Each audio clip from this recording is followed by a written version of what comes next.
Hello everyone, എല്ലാവർക്കും നമസ്കാരം. അപ്പോൾ നമ്മുടെ ഇന്നത്തെ ക്ലാസ്സിലേക്ക് എല്ലാവർക്കും സ്വാഗതം. ഇന്ന് GST ആണ് എടുക്കാൻ പോകുന്നത്, goods and service tax. Okay, GST.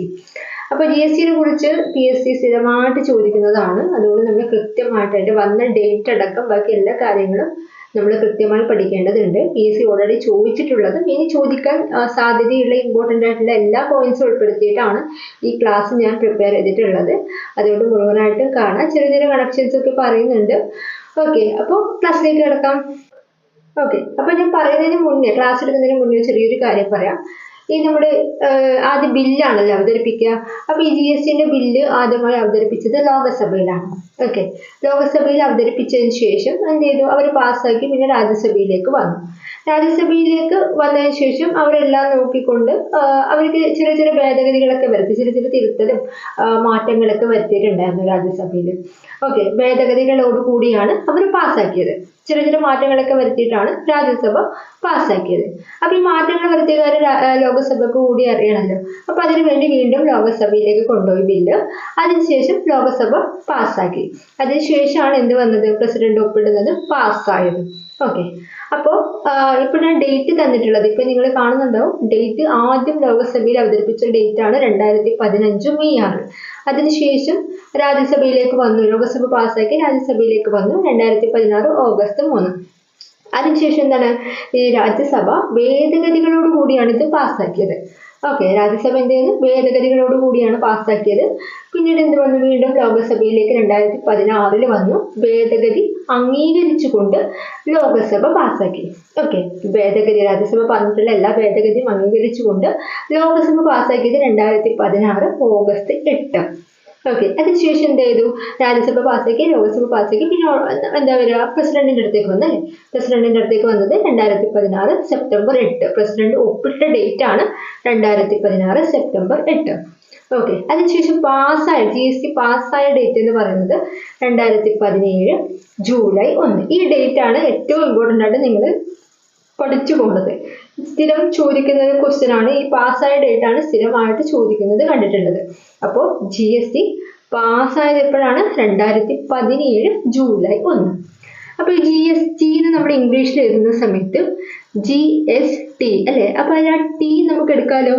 ആ T എന്താണ്, ഒരു 7 പോലെയാണെന്നുള്ള രീതിയിലൊന്ന് ഓർത്ത് വയ്ക്കാം. T 7 പോലെയാണെന്നുള്ള രീതിയിലൊന്ന് ഓർത്ത് വെച്ച് കഴിഞ്ഞാൽ നമുക്ക് 2017 പാസ്സായതെന്ന് മനസ്സിലാക്കാൻ പറ്റും.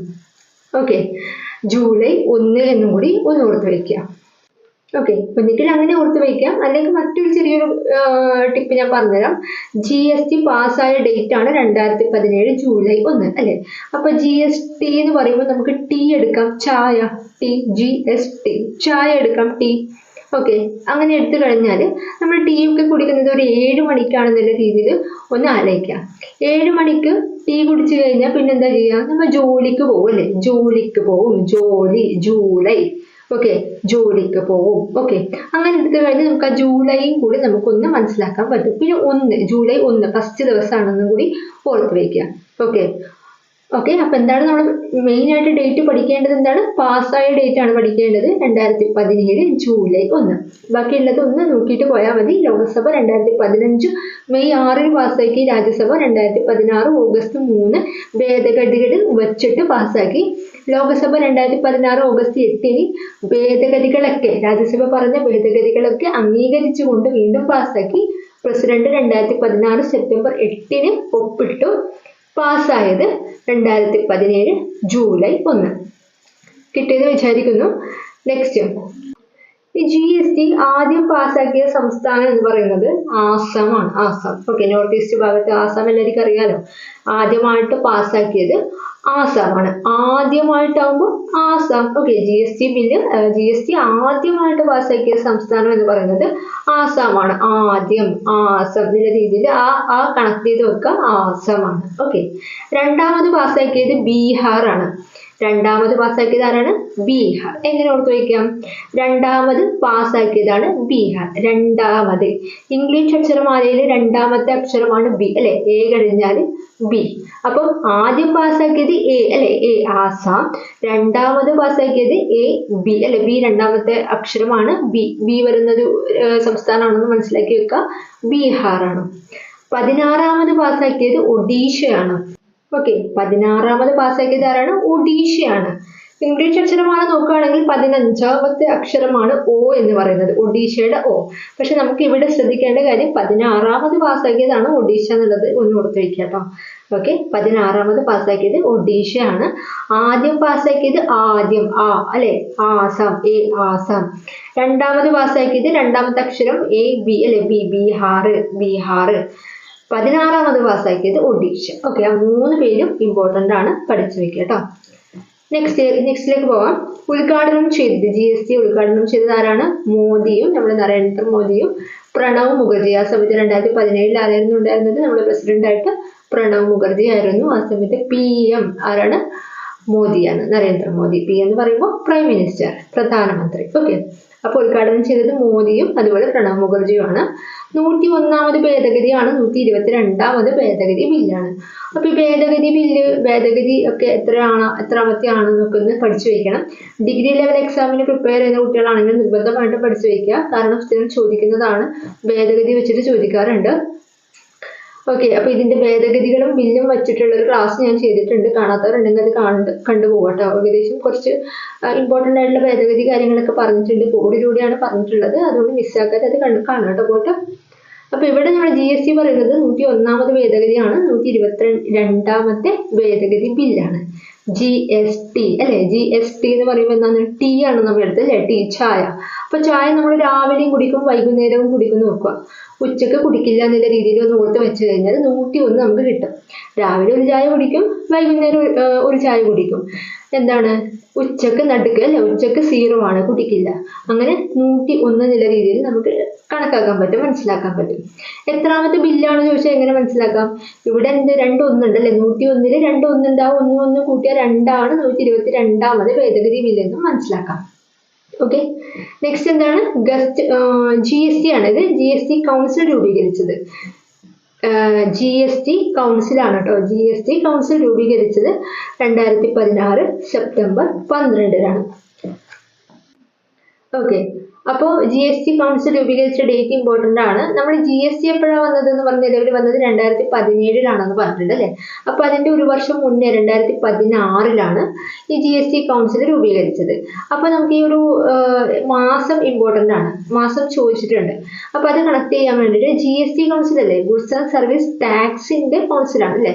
അപ്പോൾ ഈ ടാക്സിൻ്റെ കൗൺസിലൊക്കെ ആകുമ്പോൾ ഒന്ന് സെപ്പറേറ്റ് ആയിട്ട്, ബാക്കിയുള്ളതിൻ്റെ കൂടെയല്ല, ടാക്സ് എന്നൊക്കെ പറയുമ്പോൾ പൈസയുമായി ബന്ധപ്പെട്ടതല്ല, അപ്പോൾ ഒന്ന് സെപ്പറേറ്റ് ആയിട്ടാണ് ഇവർ മീറ്റിംഗ് കൗൺസിൽ രൂപീകരിച്ചതെന്നുള്ള രീതിയിൽ ഒന്ന് ആലോചിക്കുക. സെപ്പറേറ്റ് ആയിട്ട് അല്ലെ, സെപ്റ്റംബർ അങ്ങനെ ഒന്ന് കണക്ട് ചെയ്യുക. അപ്പോൾ GST നിലവിൽ വന്നത് 2017-ലാണ്. അതിന് മുന്നേ തന്നെയാണ് GST കൗൺസിൽ വന്നത് അല്ലെ. GST കൗൺസിൽ വന്നതിന് ശേഷമാണ് GST നിലവിൽ വന്നത്. അപ്പോൾ GST കൗൺസിൽ 2016-ലാണ് വന്നത്. സെപ്പറേറ്റ് ആയിട്ടാണ് കൗൺസിൽ ഉണ്ടാക്കിയതെന്ന് പറഞ്ഞു അല്ലെ, സെപ്റ്റംബർ 12. നെക്സ്റ്റ്, യോഗത്തിന്റെ ക്വാറം എന്ന് പറയുന്നത് 50% പകുതി അല്ലെ. യോഗത്തിന്റെ ക്വാറം എന്ന് പറയുന്നത് 50%. ടോട്ടൽ ആൾക്കാരിൽ 50% ആൾക്കാരും യോഗത്തിൽ വന്നാൽ മാത്രമേ എന്ത് ചെയ്യൂ, ആ യോഗം സ്റ്റാർട്ട് ചെയ്യൂ, ആ കൗൺസിൽ ആ യോഗം സ്റ്റാർട്ട് ചെയ്യൂ. എന്താ പറയുക, മീറ്റിംഗ് ഒക്കെ ഉണ്ടാവും, അതിൽ പകുതി ആൾക്കാരും വരണം എന്നാണ് പറയുന്നത്. നെക്സ്റ്റ്, തീരുമാനങ്ങൾ 3/4 പേർ അംഗീകരിക്കണം. എത്ര ആൾക്കാരാണോ വന്നത് അതിനെ 4 ആയിട്ട് ഡിവൈഡ് ചെയ്ത് കഴിഞ്ഞാൽ ബാക്കി 3 ഭാഗം അല്ലെ, 3 ആൾക്കാർ, 4-ൽ 3 ഭാഗം ആൾക്കാരും അവരുടെ തീരുമാനം അംഗീകരിച്ച് കഴിഞ്ഞാൽ മാത്രമേ അത് പാസ്സാവൂ.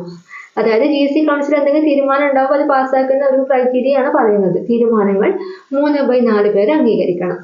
ഇമ്പോർട്ടൻ്റ് ആണ്, ഇതൊക്കെ ഒന്ന് ഓർത്ത് വയ്ക്കുക, ചോദിക്കാറുണ്ട്. യോഗത്തിന്റെ ക്വാറം 50%, തീരുമാനങ്ങൾ 3/4 പേർ അംഗീകരിക്കണം. അങ്ങനെയാണെങ്കിൽ കൗൺസിൽ തീരുമാനിച്ച തീരുമാനങ്ങൾ പാസ്സാവുകയുള്ളൂ. എല്ലാ യോഗത്തിലും വേണ്ട സ്ഥിരം ക്ഷണിതാവ്, എല്ലാ യോഗത്തിലും നിർബന്ധമായിട്ടും വേണ്ട ഒരു സ്ഥിരം ക്ഷണിതാവുണ്ട്. അദ്ദേഹമാണ് CBEC ചെയർപേഴ്സൺ. CBEC ചെയർപേഴ്സൺ അതിന്റെ ഫുൾ ഫോം ആണ് central board of excise and customs. അതിന്റെ ചെയർപേഴ്സൺ സ്ഥിരമായിട്ട് വേണം. ഈ ചോദ്യം ഇതുവരെ ചോദിച്ചു കണ്ടിട്ടില്ല, പക്ഷെ ഞാനത് ഏഡ് ആയതാണ് കേട്ടോ, ഒന്ന് നോക്കിയിട്ട് പോയാൽ മതി. എല്ലാ യോഗത്തിനും വേണ്ട സ്ഥിരം ക്ഷണിതാവാണ് ആര്, CBEC ചെയർപേഴ്സൺ. അദ്ദേഹത്തിന് വോട്ടില്ല എന്നും കൂടി ഒന്ന് ഓർത്ത് വയ്ക്കുക. ഓക്കെ, നെക്സ്റ്റിലേക്ക് കടക്കാം. കേരളത്തിലെ GST ഭവൻ എവിടെയാണ്? തിരുവനന്തപുരത്തായിരിക്കും എന്തായാലും. കേരളത്തിലെ GST ഭവൻ തിരുവനന്തപുരത്താണ്. ആർട്ടിക്കിൾ, ഇനി നമ്മൾ GSTയുമായി ബന്ധപ്പെട്ട ഒരു 3 ആർട്ടിക്കിൾ നിങ്ങൾ നിർബന്ധമായിട്ട് പഠിക്കേണ്ടതുണ്ട്, ചോദിച്ചതാണ്. ഓക്കെ, അപ്പോൾ article 246A article 269A, article 279A. Okay, ആദ്യം നമ്മൾ പഠിക്കാൻ പോകുന്നത് ആർട്ടിക്കിൾ 246A ആണ്. എന്തുമായി ബന്ധപ്പെട്ടതാണ്? നിയമനിർമ്മാണത്തിൽ പാർലമെന്റിനും സംസ്ഥാന നിയമസഭകൾക്കും അംഗീകാരം നൽകുന്നു. GSTയുമായി ബന്ധപ്പെട്ട നിയമങ്ങളൊക്കെ ഉണ്ടാകുന്ന സമയത്ത് പാർലമെന്റിനും അതുപോലെ സംസ്ഥാന നിയമസഭകൾക്കും അംഗീകാരം ഉണ്ട് എന്നാണ് പറയുന്നത്. ഓക്കെ, അപ്പോൾ ഇത്രമാത്രം ആലോചിക്കുക. GSTയുമായി ബന്ധപ്പെട്ടതാണ് 246A, 269A, ഈ രണ്ട് കാര്യം. GST കൗൺസിലുമായി ബന്ധപ്പെട്ടതാണ് 279A. ഓക്കെ, ഇത് മെയിൻ ആയിട്ട് നിങ്ങളെ മനസ്സിൽ ഓർപ്പിച്ചു വെക്കാം.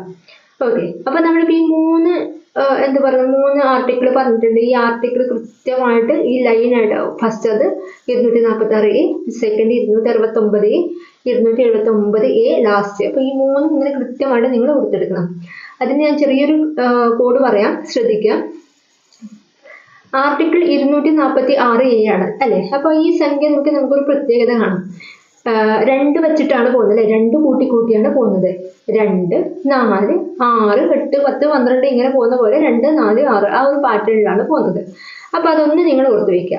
2 ഉണ്ട്, 2 കഴിഞ്ഞ് 4, പിന്നെ 6 അല്ലെ, 246. ഈ 246-ലെ 6 ലാസ്റ്റത്തെ 6 എടുത്തു കഴിഞ്ഞാൽ നമുക്ക് ഇവിടുത്തെ 6 കിട്ടും. അതായത് 269-ലേത്തെ നടുക്കുള്ള 6 കിട്ടും. ആ 6 തിരിച്ചിട്ടാൽ നമുക്ക് 9 കിട്ടും ഇല്ലേ? എന്താണ് പറഞ്ഞത്? ആർട്ടിക്കിൾ 246A ഇങ്ങനെ വന്നെന്ന് പറഞ്ഞു. 2, 4, 6 അങ്ങനെ വന്നു. അതിൽ ലാസ്റ്റ് സംഖ്യ 6 എടുത്തു കഴിഞ്ഞാൽ നമുക്ക് എന്ത് കിട്ടും? 6, 260. ആ 6 തിരിച്ചിട്ടാൽ 9 കൂടി കിട്ടും അല്ലെ. 269A ആണെന്നും കൂടി ഒന്ന് ഓർത്ത് വയ്ക്കുക. ഈ 269 10 കൂട്ടിയ 279 കിട്ടും. 269 10 കൂട്ടിയ 279 കിട്ടും. ഇതിന്റെ കൂടെ രണ്ട് കാര്യം നിങ്ങൾ ആലോചിക്കണം. ഈ സംഖ്യകളൊക്കെ 246 ആയാലും 269 ആയാലും 279 ആയാലും സ്റ്റാർട്ട് ചെയ്യുന്നത് 2-ലാണ്. പിന്നെന്താണ്? A കോമൺ ആയിട്ടുണ്ടല്ലേ. A 246A, 269A, 279A. അപ്പൊ Aയും ഉണ്ട്, സ്റ്റാർട്ട് ചെയ്യുന്നത് 2-ലാണെന്നും കൂടി ഓർത്ത് വയ്ക്കുക. അങ്ങനെയാണെങ്കിൽ നമുക്ക് ഈ ഒരു 3 സംഖ്യകളും ആർട്ടിക്കിളുകളും നമ്മൾ മനസ്സിൽ പതിയുന്നതായിരിക്കും. ഓക്കെ, അപ്പോൾ ഞാൻ ഒന്നുകൂടി പറയാം. ആർട്ടിക്കിൾ 246A പറയുമ്പോൾ 2, 4, 6A. പിന്നെ എന്ത് ചെയ്യും? 6 നമ്മൾ നേരെ എഴുതിയിട്ട് 6 തിരിച്ചിട്ട് 69, 269A കിട്ടും. 269 പ്ലസ് 10 ചെയ്താൽ 279A കിട്ടും. ഓക്കെ, മനസ്സിലായെന്ന് വിചാരിക്കുന്നു. ആർട്ടിക്കിൾ 246Aയും 269Aയും എന്തുമായി ബന്ധപ്പെട്ടതാണ്? GSTയുമായി ബന്ധപ്പെട്ടതാണ്. അതുപോലെ 279A എന്ന് പറയുന്നത് GST കൗൺസിലുമായി ബന്ധപ്പെട്ടതാണ്. 269 ആണല്ലോ വരുന്നത്. ഇപ്പൊ വലിയതാണെന്നുള്ള രീതിയിലൊന്ന് ഓർത്ത് വയ്ക്കുക. GST കൗൺസിലാണ്. ബാക്കി രണ്ടും GSTനെ കുറിച്ചാണ് പറയുന്നത്. ഇത് GST കൗൺസിലിനെ കുറിച്ചാണ് പറയുന്നതെന്നും കൂടി ഒന്ന് ഓർത്ത് വയ്ക്കുക. ഓക്കെ, നെക്സ്റ്റ് പറയാം. സ്റ്റാമ്പ് ഡ്യൂട്ടി അല്ലെങ്കിൽ മുദ്രാ നികുതി അല്ലെ. മുദ്രാ നികുതിന്റെ മറ്റൊരു പേരാണ് സ്റ്റാമ്പ് ഡ്യൂട്ടി എന്ന് പറയുന്നത്. ഇത് സംസ്ഥാന സർക്കാരാണ് ചുമത്തുന്നത്. ഒരു അഡീഷണൽ പോയിന്റ് ആണ്, ജസ്റ്റ് ഒന്ന് ഓർത്ത് വയ്ക്കാൻ വേണ്ടി ഞാൻ എഴുതി വെച്ചേ ഉള്ളൂ. സംസ്ഥാന സർക്കാർ ചുമത്തുന്നതാണ് സ്റ്റാമ്പ് ഡ്യൂട്ടി അല്ലെങ്കിൽ മുദ്രാ ഡ്യൂട്ടി. ഓക്കെ, മുദ്രാ നികുതി. നെക്സ്റ്റ് നമുക്ക് GSTയിലേക്ക് തന്നെ വരാം. 4 GST സ്ലാബ് ഉണ്ട്. ഇപ്പോൾ നിലവിൽ ഇന്ത്യയിൽ 4 GST സ്ലാബ് ഉണ്ട്. സ്ലാബ് എന്നൊക്കെ പറയുമ്പോൾ പിന്നെ എന്താ പറയുക, ഡിവൈഡ് ചെയ്തിട്ടുണ്ടെന്നാണ് അർത്ഥം. അതായത് 5%, 12%, 18%, 28%. ഈ 4%-ലാണ്, ഈ ഇപ്പം തന്നിട്ടുള്ള 4 ശതമാനങ്ങളുണ്ടല്ലോ, ഈ ശതമാനത്തിലാണ് ഏകദേശം എല്ലാ കാര്യങ്ങളും ഇൻക്ലൂഡ് ആയിട്ടുള്ളത്. 4 GST സ്ലാബാണ് നിലവിൽ ഇപ്പോഴുള്ളത്. 5%, 12%, 18%, 28%. ഓക്കെ, ഇതൊരിക്കൽ ക്വസ്റ്റ്യൻ ചോദിച്ചതാണ്. 5% എന്ന് പറയുന്നത് സാധാരണ ആവശ്യ സാധനങ്ങൾക്കാണ്. നമ്മൾ സാധാരണ ഡെയിലി യൂസ് ചെയ്യുന്ന സാധനങ്ങളൊക്കെ ഇല്ലേ, നമുക്ക് അത്യാവശ്യമുള്ള അങ്ങനെയുള്ള സാധനങ്ങൾക്കാണ് 5% നികുതി GST ഏർപ്പെടുത്തിയിരിക്കുന്നത്, സാധാരണ ആവശ്യ സാധനങ്ങൾക്ക്. എന്നാൽ 12%, 18% കുറച്ച് സ്റ്റാൻഡേർഡ് ആയിട്ടുള്ള സേവനങ്ങൾക്കാണ് യൂസ് ചെയ്യുന്നത്. 12%, 18% സ്റ്റാൻഡേർഡ് സേവനങ്ങൾക്കാണ് GST. സ്റ്റാൻഡേർഡ് സേവനങ്ങൾക്കുള്ള GST ആണ് 12%, 18%.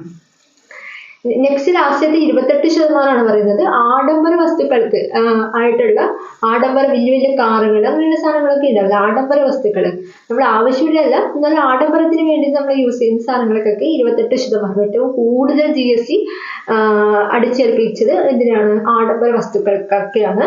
അതുപോലെ ഓൺലൈൻ ഗെയിംസ് ഒക്കെ ഇപ്പം ലേറ്റസ്റ്റ് ആയിട്ട് ന്യൂസിലുണ്ടായതാണ്. ഓൺലൈൻ ഗെയിംസിന്റെ GST കൂട്ടിയത് അല്ലെ, 28% ആക്കിയത്. അപ്പോൾ അതെന്തായാലും നിങ്ങൾ ഓർമ്മിക്കുക. ആഡംബര വസ്തുക്കൾക്ക് അതുപോലെ ഓൺലൈൻ ഗെയിംസ് പോലുള്ള കാര്യങ്ങൾക്കൊക്കെ 28% GST സ്ഥിരീകരിച്ചിട്ടുള്ളത്. ഓക്കെ, അപ്പൊ 5%, 12, 18%, 28%. ഓക്കെ, നെക്സ്റ്റ് GST രൂപീകരിക്കുന്ന സമയത്ത് 6 സ്ലേബുകളാണ് ഉണ്ടായത്. GST രൂപീകരിക്കുന്ന ഇപ്പം 2017 ആ സമയത്ത് 6 സ്ലേബുകളാണ് ഉണ്ടായത്. 0%, 3%, 5%, 12%, 18%, 28%. ജസ്റ്റ് ഒന്ന് കേട്ട് പോവാ. 0, 3, 5, 12, 18, 28. ഓക്കെ, അപ്പൊ ഇപ്പോഴെന്താ ഉള്ളത്? ഇപ്പൊ ഈ 0, 3 കളഞ്ഞാൽ മതി, ബാക്കിയെല്ലാം അതുപോലെയാണ്. 5% ഉണ്ട്, 12% ഉണ്ട്, 18% ഉണ്ട്, 28% ഉണ്ട്. ഓക്കെ, ലക്ഷ്യസ്ഥാനം അടിസ്ഥാനമാക്കിയുള്ള ഉപഭോഗ നികുതി സമ്പ്രദായമാണ് GST. ഒരു വർഷത്തിൽ 20 ലക്ഷത്തിൽ കൂടുതൽ വരുമാനമുള്ളവർ GST രജിസ്റ്റർ ചെയ്യണമെന്നാണ്. ഒരു വർഷത്തിൽ 20 ലക്ഷത്തിൽ കൂടുതൽ വരുമാനമുള്ളവർ GST രജിസ്റ്റർ ചെയ്യണമെന്നാണ് എന്താണ് അവരുടെ നിബന്ധന എന്ന് പറയുന്നത്. ഓക്കെ, പിന്നെന്താണ്? ഏകീകൃത സമ്പദ് വ്യവസ്ഥയാണ് അല്ലെ. നമ്മുടെ ഇന്ത്യയിൽ മൊത്തമായിട്ട് ഒരു നികുതി വ്യവസ്ഥ എന്നുള്ള രീതിയിലാണ് അല്ലെ, ഏകീകൃത നികുതി വ്യവസ്ഥ, ഒരൊറ്റ നികുതി വ്യവസ്ഥ. ഓക്കെ, ആ ഒരു രീതിയിൽ ആ ഒരു കൺസെപ്റ്റിൽ വന്നതാണ് GST എന്ന് പറയുന്നത്. ഏകീകൃത സമ്പദ് വ്യവസ്ഥയാണ്. അതുപോലെ ആഭ്യന്തര ഉൽപാദനം വർദ്ധിപ്പിക്കുക എന്നതാണ് ഇതിന്റെ മെയിനായിട്ടുള്ള ലക്ഷ്യം കൊടുത്തിട്ടുള്ളത്. ആഭ്യന്തര ഉൽപാദനം വർദ്ധിപ്പിക്കുക, ഏകീകൃത ഒറ്റ നികുതി അല്ലെ. ഇന്ത്യയിൽ മൊത്തമായിട്ട് ഒരൊറ്റ നികുതി സമ്പ്രദായം എന്നുള്ള രീതിയിലാണ് നമ്മുടെ GST, goods and service tax വന്നിട്ടുള്ളത്. ഓക്കെ, നെക്സ്റ്റ് ഭയങ്കര ഇമ്പോർട്ടൻ്റ് ആയിട്ടുള്ള ഒരു ഭാഗമാണ് GST കൗൺസിലിലെ മെമ്പേഴ്സ് 33 ആൾക്കാരാണ് ഉള്ളത്. GST goods and service tax council അല്ലെ, GST കൗൺസിലിലെ മെമ്പേഴ്സ് എന്ന് പറയുന്നത് എത്ര ആൾക്കാരാണ്? 33 ആൾക്കാർ. ഓക്കെ, അതിൽ 2 ആൾക്കാർ സെൻട്രൽ എന്നുള്ള ആൾക്കാരുണ്ട്. സെൻട്രൽ അല്ലെ, കേന്ദ്രത്തിൽ നിന്നുള്ള ആൾക്കാർ 2 ആൾക്കാരുണ്ട്. ബാക്കി 31 ആൾക്കാരും സ്റ്റേറ്റിൽ നിന്നാണ്. അതായത് ആ സ്റ്റേറ്റിൽ നമ്മുടെ സംസ്ഥാനങ്ങൾ വരും, അതുപോലെ യൂണിയൻ ടെറിട്ടറീസും വരും. യൂണിയൻ ടെറിട്ടറീസ് 3 യൂണിയൻ ടെറിട്ടറീസ് ആണ് വരുന്നത്. എല്ലാം വരുന്നില്ല, 3 എണ്ണം മാത്രം. ഒന്ന് മെയിൻ ആയിട്ടുള്ള ഡൽഹി, JNK, പുതുച്ചേരി. ഓക്കെ, അപ്പൊ ഈ 3 എണ്ണമാണ് വരുന്നത്. ബാക്കിയുള്ളത് നമ്മുടെ 28 സ്റ്റേറ്റും. ഓക്കെ, ഒന്നുകൂടി പറയാം. GST കൗൺസിലെ മെമ്പേഴ്സ് ആണ് 33 മെമ്പേഴ്സ് ആണ് ഉള്ളത്. 2 ആൾക്കാർ സെൻട്രലിൽ നിന്ന് വരുന്നുണ്ട്, 2 ആൾക്കാർ നമ്മുടെ കേന്ദ്രത്തിൽ നിന്നുള്ള 2 മെയിൻ ആൾക്കാരും, പിന്നെ 33 സംസ്ഥാനങ്ങളും യൂണിയൻ ടെറിട്ടറിയും കൂടിയിട്ട് 31 ആൾക്കാരും കൂടി ഉണ്ട്. 28 സംസ്ഥാനങ്ങളിൽ നിന്നും 3 യൂണിയൻ ടെറിട്ടറിയിൽ നിന്നും. 3 യൂണിയൻ ടെറിട്ടറി ഏതൊക്കെയാണ്? ഡൽഹി, JNK, പുതുച്ചേരി. പിന്നെ നമ്മൾ പറയാൻ പോകുന്നത് 2 സെൻട്രൽ അല്ലെ, കേന്ദ്രത്തിൽ നിന്നുള്ള 2 ആൾക്കാരുണ്ട് പറഞ്ഞില്ലേ മെമ്പേഴ്സ് ആയിട്ട്. അത് ആരൊക്കെയാണെന്ന് നോക്കുന്നത്. 2 സെൻട്രലിൽ നിന്നുള്ള ആൾക്കാരുണ്ട്. ഒന്നാമത് നമ്മുടെ ഫിനാൻസ് മിനിസ്റ്റർ ആയിട്ടുള്ള അല്ലെ, എന്താണ് സാമ്പത്തിക മന്ത്രി അല്ലെ, സാമ്പത്തിക എന്താ പറയാ, ഫിനാൻസ് മിനിസ്റ്റർ ആയിട്ടുള്ള നിർമ്മല സീതാരാമൻ. അതുപോലെ രണ്ടാമത്തെ ആള് പങ്കജ് ചൗധരി ആണ്. Pankaj Chaudhary union minister of state finance. ഇത് നിലവിലുള്ള ആൾക്കാരാണ് കേട്ടോ. ഇവർ രണ്ടാളും ചിലപ്പോൾ ഇത് മാറാൻ സാധ്യതയുണ്ട്. കാലക്രമേണ ആൾക്കാർ മാറി വരുമല്ലോ എല്ലാത്തിലും പോസ്റ്റിങ്ങിനൊക്കെ. അപ്പൊ ഇപ്പം ഇപ്പൊ ഈ ക്ലാസ് എടുക്കുന്ന സമയത്ത് നിലവില് നിർമ്മല സീതാരാമൻ ആണ് ഫിനാൻസ് മിനിസ്റ്റർ ആയിട്ടുള്ളത്. പങ്കജ് ചൗധരി എന്താണ് union minister of state finance. Okay, അദ്ദേഹം കൂടിയാണ്. ഈ 2 പേരാണ് കേന്ദ്രത്തിൽ നിന്നുള്ളത്. ഓക്കെ, നെക്സ്റ്റ് എന്താണ്? കേരളത്തിൽ നിന്ന് ആരാണുള്ളത്? കേരളത്തിൽ നിന്ന് നമ്മുടെ GST കൗൺസിൽ മെമ്പർ ആയിട്ടുള്ള നമ്മുടെ ഫിനാൻസ് മിനിസ്റ്റർ ആണ്. ആര്? കേരളത്തിന്റെ ഫിനാൻസ് മിനിസ്റ്റർ ആണ് KN ബാലഗോപാൽ. ഓക്കെ, അപ്പോൾ ഈ പേരുകളൊക്കെ ഇമ്പോർട്ടൻ്റ് ആണ്. നിർമ്മല സീതാരാമൻ, പങ്കജ് ചൗധരി കേന്ദ്രത്തിൽ നിന്നുള്ള 2 ആൾക്കാരാണ്. കേരളത്തിൽ നിന്നുള്ള GST കൗൺസിൽ മെമ്പർ ആയിട്ടുള്ള വ്യക്തിയാണ് KN ബാലഗോപാൽ. അദ്ദേഹം ഫിനാൻസ് മിനിസ്റ്റർ ആണ്. ഓക്കെ ആണെന്ന് വിശ്വസിക്കുന്നു. GSTയുടെ കാര്യത്തിൽ കുറച്ച് കാര്യങ്ങളും കൂടി നിങ്ങൾ അറിയേണ്ടതുണ്ട്. Okay, goods and service tax ആണെന്ന് പറഞ്ഞല്ലേ. ഇന്ത്യയിൽ പുതുതായിട്ട് നടപ്പാക്കിയ നികുതി പരിഷ്കാരമാണ് നമ്മുടെ GST എന്ന് പറയുന്നത്. ഒക്കെ മുന്നേ എന്താ ഉണ്ടായിരുന്നത്? 2 നികുതിയിലായിരുന്നു ഉണ്ടായിരുന്നത്. എന്തായിരുന്നു പണ്ടുണ്ടായിരുന്നത്? പ്രത്യക്ഷ നികുതി, പരോക്ഷ നികുതി എന്ന് പറഞ്ഞ 2 ഭാഗങ്ങളായിട്ടായിരുന്നു നികുതിയൊക്കെ ഉണ്ടായിരുന്നത്. അതിനൊക്കെ ഒന്ന് ഒന്നിച്ചാക്കിയിട്ട് അതിനൊക്കെ എന്ന് പറയാൻ പറ്റില്ല. നിലവിലുള്ള പരോക്ഷ നികുതി അല്ലെ, പരോക്ഷ നികുതി സമ്പ്രദായം ലളിതമാക്കുന്നതിനും അതുപോലെ ഒരു രാജ്യത്ത് ഒറ്റ നികുതി എന്ന ഒരു തത്വം നടപ്പിലാക്കുന്നതിനും വേണ്ടിയിട്ടാണ്, ആ ഒരു ലക്ഷ്യത്തിന് വേണ്ടിയിട്ടാണ് ഇന്ത്യയിൽ എന്ത് വന്നത്, പരോക്ഷ നികുതികളുടെ നല്ലൊരു വിഭാഗം ഉൾപ്പെടുത്തി നടപ്പാക്കിയതാണ് എന്ത്, ചരക്ക് സേവന നികുതി. അപ്പോൾ മനസ്സിലാക്കി വെക്കുക, പരോക്ഷ നികുതികളുടെ നല്ലൊരു വിഭാഗം ഉൾപ്പെടുത്തിയിട്ട് നടപ്പാക്കിയതാണ് നമ്മുടെ ചരക്ക് സേവന നികുതി, GST എന്ന് പറയുന്നത്. അപ്പൊ എന്താണ് ചരക്ക് സേവന നികുതി? ഒരു പരോക്ഷ നികുതിയാണ്. ഓക്കെ, ഒരു ക്വസ്റ്റ്യനിൽ കണ്ടതാണ്, സ്റ്റേറ്റ്മെന്റ് തന്നിട്ട് ചോദിച്ചതാണ്. അപ്പൊ മനസ്സിലാക്കി വെക്കുക, ചരക്ക് സേവന നികുതി അല്ലെങ്കിൽ GST എന്ന് പറയുന്നത് ഒരു പരോക്ഷ നികുതിയാണെന്നുള്ള കാര്യം ഒന്ന് ഓർത്ത് വയ്ക്കുക, പരോക്ഷ നികുതിയാണ്. ഓക്കെ, പിന്നെ നെക്സ്റ്റ് ഒരു പോയിന്റ്, GST ആദ്യമായിട്ട് നടപ്പാക്കിയ രാജ്യം എന്ന് പറയുന്നത് ഫ്രാൻസ് ആണ്. ഓക്കെ, GST ആദ്യമായി നടപ്പാക്കിയ രാജ്യം ഏതാണ്? ഫ്രാൻസ്. അപ്പൊ ഇത് ആലോചിക്കാൻ, GST എന്ന് പറയുമ്പോൾ എന്താ, നമ്മൾ ടീ ആണ് എടുത്തത്.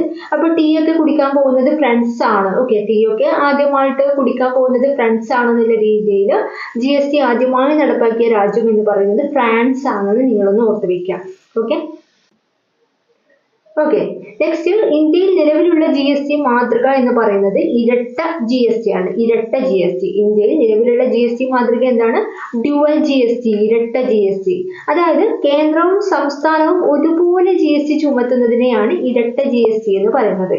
കേന്ദ്രവും ചുമത്തുന്നുണ്ട്, സംസ്ഥാനവും ചുമത്തുന്നുണ്ട്. കേന്ദ്രവും സംസ്ഥാനവും ഒരുപോലെ GST ചുമത്തുന്നതിനെയാണ് ഇരട്ട GST എന്ന് പറയുന്നത്. ഇന്ത്യയിൽ കൂടാതെ ഇരട്ട GST നിലവിലുള്ള 2 രാജ്യങ്ങളാണ് കാനഡയും ബ്രസീലും. കാബ്ര എന്നൊന്ന് ആലോചിച്ചാൽ മതി, കാബ്ര. ഓക്കെ, കാനഡയും ബ്രസീലും. ഇന്ത്യയെ കൂടാതെ ഇരട്ട GST നിലവിലുള്ള രാജ്യങ്ങളാണ് കാനഡയും അതുപോലെ ബ്രസീലും. ഓക്കെ, GST എന്ന ആശയം ആദ്യമായി പാർലമെന്റിൽ അവതരിപ്പിച്ചത് P. ചിദംബരം ആണ്. GST അല്ലെ, GST എന്ന ആശയത്തിനെ കുറിച്ചാണ് പറയുന്നത്. ആ ആശയം, ഇങ്ങനൊരു ആശയം ആദ്യമായിട്ട് പാർലമെന്റിൽ അവതരിപ്പിച്ച വ്യക്തി എന്ന് പറയുന്നത് ചിദംബരമാണ്. ഓക്കെ, അദ്ദേഹം അവതരിപ്പിക്കുന്നതുകൊണ്ട് എല്ലാവരും അമ്പരന്നു എന്ന രീതിയിലൊന്ന് ഓർത്തു വയ്ക്കുക. അമ്പരന്നു, ചിദംബരം, അമ്പരന്നു. ഒരു ആശയം, GST എന്ന ആശയം ആദ്യമായി പാർലമെന്റിൽ അവതരിപ്പിച്ച വ്യക്തിയാണ് ചിദംബരം. അമ്പരന്നു എന്നുള്ള രീതിയിലൊന്ന് ഓർത്തു വയ്ക്കുക.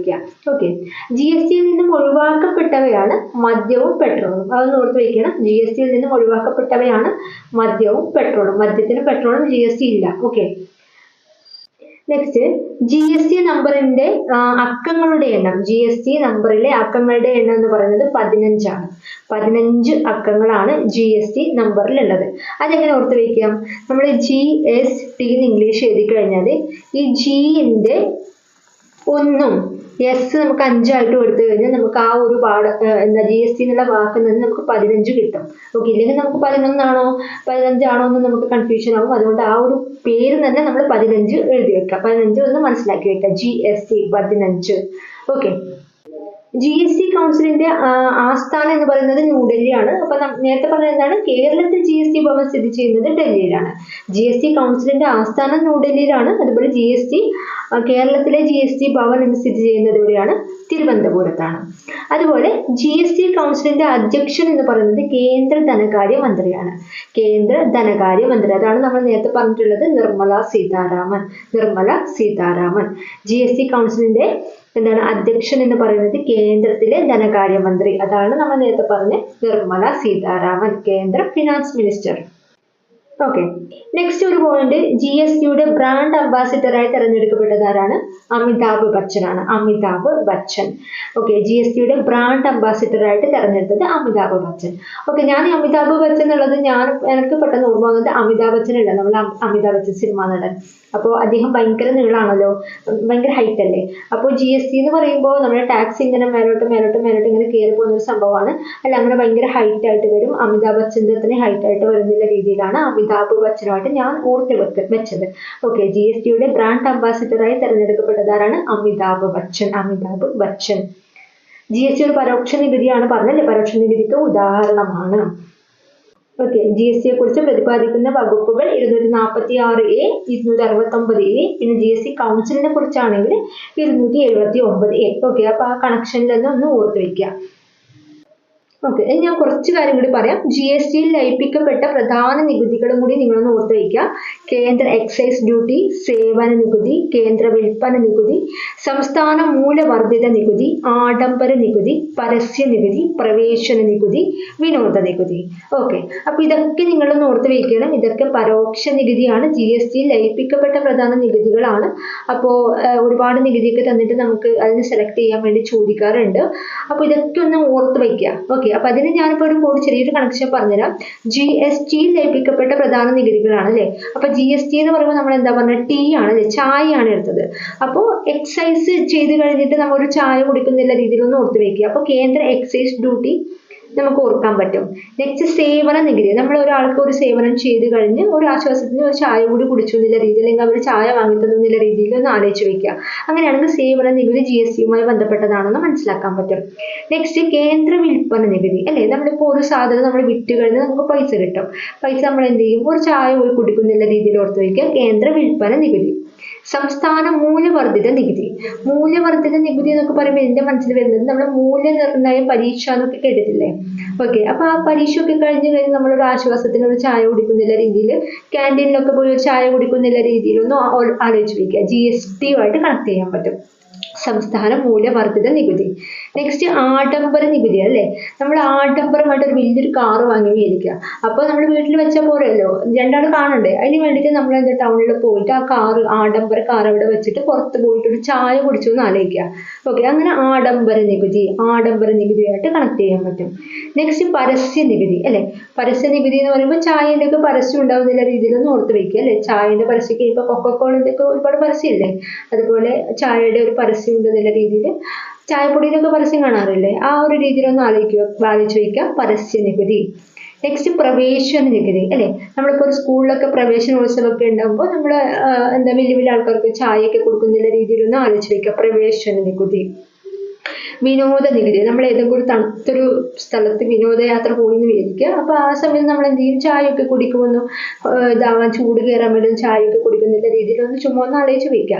ഓക്കെ, അപ്പൊ ഇത്രയും അങ്ങനെ ഒന്ന് ആലോചിച്ച് വെച്ചാൽ നമുക്ക് ഈ എത്ര പോയിന്റ്, ഒരു 9 പോയിന്റ് നമുക്ക് മനസ്സിലാക്കാൻ പറ്റും. എന്തൊക്കെയാണ്? കേന്ദ്ര എക്സൈസ് ഡ്യൂട്ടി, സേവന നികുതി, കേന്ദ്ര വിൽപ്പന നികുതി, സംസ്ഥാന മൂല്യവർദ്ധിത നികുതി, ആഡംബര നികുതി, പരസ്യ നികുതി, പ്രവേശന നികുതി, വിനോദ നികുതി.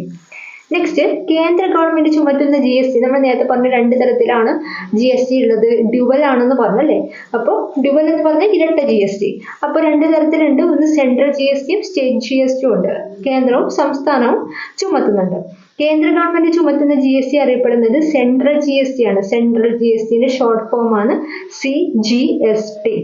സംസ്ഥാന ഗവൺമെന്റ് ചുമത്തുന്ന GST അറിയപ്പെടുന്നത് സ്റ്റേറ്റ് GST എന്നാണ്. സ്റ്റേറ്റ്, സംസ്ഥാനം, സ്റ്റേറ്റ്, SGST. ഓക്കെ, സംസ്ഥാന ഗവൺമെന്റിന് ഏറ്റവും കൂടുതൽ വരുമാനം ലഭിക്കുന്നത് സ്റ്റേറ്റ് GST എന്നാണ്. നമ്മുടെ സംസ്ഥാനങ്ങൾക്ക് അല്ലെ, സംസ്ഥാന ഗവൺമെന്റിന് ഏറ്റവും കൂടുതൽ വരുമാനം ലഭിക്കുന്നത് എവിടെ നിന്നെന്ന് ചോദിച്ചാൽ അത് സ്റ്റേറ്റ് GST ആണ്, സ്റ്റേറ്റ് GST. അപ്പൊ ഇത്രയും കാര്യങ്ങൾ ഓർത്ത് വയ്ക്കുക. സെൻട്രൽ GST ഉണ്ട്, സ്റ്റേറ്റ് GST ഉണ്ട്, രണ്ടും ഉണ്ട്. കേന്ദ്ര ഗവൺമെന്റ് ചുമത്തുന്നതാണെങ്കിൽ സെൻട്രൽ അല്ലെ, കേന്ദ്രം, സെൻട്രൽ GST. സംസ്ഥാന ഗവൺമെന്റ് ചുമത്തുന്നതാണെങ്കിൽ സംസ്ഥാനം എന്താണ്, സ്റ്റേറ്റ് GST. ഓക്കെ, സ്റ്റേറ്റ് ഗവൺമെന്റിന്, സംസ്ഥാന ഗവൺമെന്റിന് ഏറ്റവും കൂടുതൽ വരുമാനം ലഭിക്കുന്ന നികുതി എന്ന് പറയുന്നത് സ്റ്റേറ്റ് GST ആണ്. ഇത് രണ്ടും കൂടാതെ വേറൊരു GSTയും കൂടി ഉണ്ട്. എന്താണ്? Integrated GST, IGST. ഒരു സംസ്ഥാനത്ത് നിന്ന് മറ്റൊരു സംസ്ഥാനത്തേക്ക്, ഒരു സംസ്ഥാനത്ത് നിന്ന് മറ്റ് സംസ്ഥാനങ്ങളിലേക്ക് ക്രയവിക്രയം ചെയ്യപ്പെടുന്ന ചരക്കു നികുതി, ചരക്കുകൾക്ക് അതുപോലെ സേവനങ്ങൾക്കും മേൽ ചുമത്തുന്ന നികുതിയാണ് ഇന്റഗ്രേറ്റഡ് GST. അതായത് 2 സംസ്ഥാനങ്ങൾ തമ്മിലുള്ള എന്താന്ന് പറയാ, കോണ്ടാക്ട്. അതായത് ഒരു സംസ്ഥാനത്ത് നിന്ന് മറ്റൊരു സംസ്ഥാനത്തേക്ക് സാധനങ്ങളൊക്കെ അങ്ങോട്ടും ഇങ്ങോട്ടെല്ലാം കൊണ്ടുപോകും അല്ലെ. ഒരു സംസ്ഥാനത്ത് നിന്ന് മറ്റു സംസ്ഥാനങ്ങളിലേക്ക് വിക്രയം ചെയ്യപ്പെടുന്ന ചരക്കുകൾക്ക് സേവനങ്ങൾക്കും മേലെ ചുമത്തുന്ന നികുതിയാണ് ഇന്റർഗ്രേറ്റഡ് GST, IGST. അന്തർ സംസ്ഥാന ക്രയവിക്രയങ്ങളുടെ മേൽ GST ചുമത്തുന്നത് ആരാണ്? ഗവൺമെന്റ് ആണ്, കേന്ദ്ര ഗവൺമെന്റ് ആണ്. അത് പിരിക്കുന്നതും കേന്ദ്ര ഗവൺമെന്റ് തന്നെയാണ്. ഓക്കെ, അന്തർ സംസ്ഥാന ക്രയവിക്രയങ്ങൾ എന്ന് പറയുമ്പോൾ ഇന്റഗ്രേറ്റഡ് GST പറയുന്നത്. ഇന്റഗ്രേറ്റഡ് GST ആരാണ് ചുമത്തുകയും പിരിക്കുകയും ചെയ്യുന്നത്? കേന്ദ്ര ഗവൺമെന്റ് ആണ്. ഓക്കെ, നെക്സ്റ്റ് GST സമിതി. നമ്മൾ ഓൾറെഡി പറഞ്ഞിട്ടുണ്ട്. GST സമിതിയിലെ കുറച്ച് കാര്യങ്ങൾ കൂടി പറയാം. GST സമിതി അതായത് GST കൗൺസിൽ, GST കൗൺസിലിന്റെ ചെയർമാൻ എന്ന് പറയുന്നത് ധനകാര്യമന്ത്രിയാണ്. ധനകാര്യമന്ത്രി നമ്മൾ നേരത്തെ പറഞ്ഞു സീതാരാമൻ അല്ലെ, നിർമ്മല സീതാരാമൻ. പിന്നെന്താണ് GST സമിതിയിലെ അംഗങ്ങൾ ആരൊക്കെയായിരിക്കും? നേരത്തെ പറഞ്ഞിട്ടുണ്ട് 33 അംഗങ്ങൾ ഉണ്ടെന്ന് പറഞ്ഞിട്ടുണ്ട് അല്ലെ. ഇപ്പൊ 2 സെൻട്രലിൽ നിന്നും 31 സ്റ്റേറ്റിൽ നിന്നും. അപ്പൊ ഇത് എല്ലാം കൂടി ഒന്ന് ഒരു ഇതായിട്ട് പറയാണ്. GST സമിതിയിലെ അംഗങ്ങൾ എന്ന് പറയുന്നത് സംസ്ഥാന ചുമതലയുള്ള കേന്ദ്ര ധനകാര്യ സഹമന്ത്രി, സംസ്ഥാനത്തെ ചുമതലയുള്ള കേന്ദ്ര ധനകാര്യ സഹമന്ത്രിയും സംസ്ഥാനങ്ങളിലെ എല്ലാ സംസ്ഥാനങ്ങളിലെയും ധനകാര്യമന്ത്രിയും. ഓക്കെ, ഈ ഒരു പോയിന്റ് കൂടി നിങ്ങൾ ഓർത്ത് വയ്ക്കുക. എന്താണ് GST സമിതിയിലെ ചെയർമാൻ എന്ന് പറയുന്നത് അല്ലെ, ചെയർമാൻ എന്ന് പറയുന്നത് കേന്ദ്ര ധനകാര്യമന്ത്രി ആയിരിക്കും. എല്ലാം ധനവുമായി ബന്ധപ്പെട്ടതാണ്, എല്ലാം ധനമായിരിക്കും. GSTയിലെ സമിതിയിലെ അംഗങ്ങൾ എല്ലാം ധനവുമായി ബന്ധപ്പെട്ട ആൾക്കാരായിരിക്കും. ഓക്കെ, കേന്ദ്ര ധനകാര്യമന്ത്രി ചെയർമാനാണ്. GST സമിതിയിലെ അംഗങ്ങൾ ആരാണ്? സംസ്ഥാന ചുമതലയുള്ള കേന്ദ്ര ധനകാര്യ സഹമന്ത്രിയും അതുപോലെ സംസ്ഥാനങ്ങളിലെ ധനകാര്യമന്ത്രിയും. ടോട്ടൽ എത്ര ആൾക്കാരാണ്? 33 ആൾക്കാരാണ് ടോട്ടൽ ഉള്ളത്. ആര്? ഫിനാൻസ് മിനിസ്റ്ററും കൂടി കൂട്ടിയിട്ട്, ചെയർമാനും കൂടി കൂട്ടിയിട്ട് ടോട്ടൽ 33 ആൾക്കാരാണ് GST സമിതിയിൽ ഉള്ളതെന്ന് കൂടി ഓർത്തു വയ്ക്കുക. ഓക്കെ, ലാസ്റ്റ് പോയിന്റിലേക്ക് കിടക്കാണ്. GST സമിതി ശുപാർശ ചെയ്യുന്ന കാര്യങ്ങൾ. GST സമിതി എന്തൊക്കെയാണ് ശുപാർശ ചെയ്യാറ്? GSTയിൽ ലയിപ്പിക്കേണ്ട നികുതികൾ, സെസ്സുകൾ, സർചാർജുകൾ, GST പരിധിയിൽ വരുത്തേണ്ടതും ഒഴിവാക്കേണ്ടതുമായിട്ടുള്ള ചരക്കുകളും സേവനങ്ങളും, നികുതി നിരക്കുകൾ നിശ്ചയിക്കൽ, ഒഴിവാക്കപ്പെട്ടിരിക്കുന്ന ചരക്കുകളും സേവനങ്ങളും GSTയിൽ ഉൾപ്പെടുത്തേണ്ട സമയം, മൊത്തം വിറ്റുവരവിന്റെ അടിസ്ഥാനത്തിലുള്ള നികുതി ഒഴിവിന്റെ പരിധി നിശ്ചയിക്കുക. അപ്പൊ ഇത്രയും കാര്യങ്ങളിലാണ് ശുപാർശ ചെയ്യുക. GST കൗൺസിൽ മീറ്റിംഗ് ഒക്കെ കൂടിയിട്ട് ശുപാർശ ചെയ്യുന്ന ഒരു 5 കാര്യങ്ങളാണ്. എന്താണ്? GSTയിൽ ലയിപ്പിക്കേണ്ട നികുതികൾ, സെസ്സുകൾ, സർചാർജുകളെ കുറിച്ച് അവർ സംസാരിക്കും. GST പരിധിയിൽ വരുത്തേണ്ടതും ഒഴിവാക്കേണ്ടതുമായിട്ടുള്ള ചരക്കുകളും സേവനങ്ങളെയും കുറിച്ച് അവർ ഡിസ്കസ് ചെയ്യും. നികുതി നിരക്കുകൾ നിശ്ചയിക്കൽ, അതുപോലെ ഒഴിവാക്കപ്പെട്ടിരിക്കുന്ന ചരക്കുകളും സേവനങ്ങളും GSTയിൽ ഉൾപ്പെടുത്തേണ്ട സമയം എന്താണ് അവർ തീരുമാനിക്കും. മൊത്തം വിറ്റുവരവിന്റെ അടിസ്ഥാനത്തിലുള്ള നികുതി ഒഴിവിന്റെ പരിധി നിശ്ചയിക്കും. ഓക്കെ, നെക്സ്റ്റ് ലാസ്റ്റ് പോയിന്റിലേക്ക് കിടക്കാണ്. നിലവിൽ GSTയുടെ പരിധിയിൽ പെടാത്ത ഇനങ്ങൾ ഏതെല്ലാം? ഇപ്പോൾ നിലവിൽ GSTയുടെ പരിധിയിൽ പെടാത്ത ഇനങ്ങൾ ഏതെല്ലാം? പെട്രോൾ ഉൽപ്പന്നങ്ങൾ പെടാറില്ല അല്ലെ, പെട്രോൾ ഉൽപ്പന്നങ്ങൾ പെടുന്നില്ല. അതിൽ എന്തൊക്കെയാണ് ഉൾപ്പെടുന്നത്? പെട്രോൾ ഉൽപ്പന്നങ്ങൾ എന്ന് പറയുമ്പോൾ അസംസ്കൃത പെട്രോളിയം, ഡീസൽ, പെട്രോള്, പ്രകൃതിവാതകം, വിമാന ഇന്ധനം, ഇത്രയും കാര്യങ്ങൾ ഉൾപ്പെടുന്നില്ല. അതുപോലെ വൈദ്യുതി ഉൾപ്പെടുന്നില്ല. മനുഷ്യ ഉപഭോഗത്തിനുള്ള മദ്യം ഉൾപ്പെടുന്നില്ല. സംസ്കരിക്കാത്ത ഭക്ഷ്യവസ്തുക്കൾ ഉൾപ്പെടുന്നില്ല. നിത്യോപയോഗ സാധനങ്ങൾ, ആവശ്യ സാധനങ്ങൾ ഇതൊന്നും ഉൾപ്പെടുന്നില്ല. ഓക്കെ, അപ്പൊ ഇത്രയും കാര്യങ്ങളൊന്ന് നിങ്ങൾ മനസ്സിലാക്കി വെക്കുക കേട്ടോ. നിലവിൽ GSTയുടെ പരിധിയിൽ ഉൾപ്പെടാത്ത ഇനങ്ങളാണ് പെട്രോളിയം ഉൽപ്പന്നങ്ങൾ, വൈദ്യുതി, മനുഷ്യ ഉപഭോഗത്തിനുള്ള മദ്യം, സംസ്കരിക്കാത്ത ഭക്ഷ്യവസ്തുക്കൾ, നിത്യോപയോഗ സാധനങ്ങൾ, ആവശ്യ സാധനങ്ങൾ. അപ്പൊ നിങ്ങൾ വിചാരിക്കും ഇപ്പോൾ ഇതിനൊക്കെ ടാക്സ് നമ്മൾ കൊടുക്കുന്നുണ്ടല്ലോ എന്ന് ചോദിക്കും. അപ്പൊ കൊടുക്കുന്നുണ്ട്, ശരിയാണ്. പക്ഷെ GSTയിൽ ഉൾപ്പെടുന്നില്ല എന്നാണ് പറഞ്ഞിട്ടുള്ളത്. ഓക്കെ, അത് മനസ്സിലാക്കി വെക്കാം കേട്ടോ. അപ്പൊ ഇത്ര പോയിന്റ്സ് ആണ് ഉള്ളത്. പിന്നെ കൃത്യമായിട്ട് ഒന്നുകൂടി 2 പ്രാവശ്യം നിങ്ങൾ കാണാം. അങ്ങനെയാണെങ്കിലാണ് ഇത് കുറച്ചും കൂടി ക്ലിയർ ആയിട്ട് നിങ്ങൾക്ക് മനസ്സിലാക്കാൻ പറ്റൂ. ഓക്കെ, അപ്പൊ ഇന്നത്തെ ക്ലാസ് ഇത്രേ ഉള്ളൂ. വൈൻഡപ്പ് ചെയ്യാണ്. Thank you so much.